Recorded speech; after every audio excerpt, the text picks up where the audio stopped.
salamlayıram. Azeriyle hatırlı bahar kimi həmişə tətil günlərimiz, xoş günlərimiz olsun.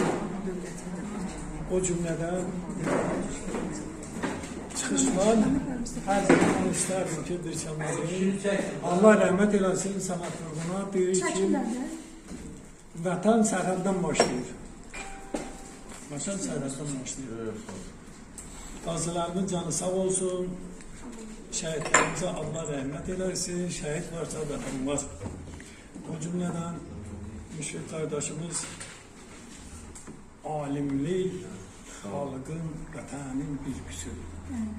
Torpaqsan yaşa, vatanın davamcısı.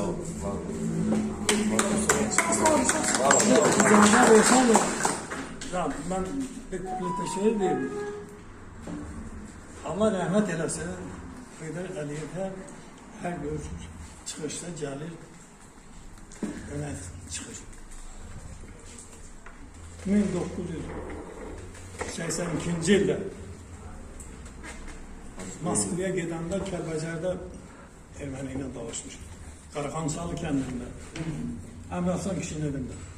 Nəysə, mənim belə öz fikrimdir ki, əgər Azərbaycan, Heydər Əliyev Moskvaya gedəndə düzdür, Azərbaycandan o yüksək piliyə getmək xalqımızın fəxridir. Amma bu nə qədər xainliklə bizim xalqa qarşı pis fikirlər vardır. Sən gedəndə elin gəldi zabala.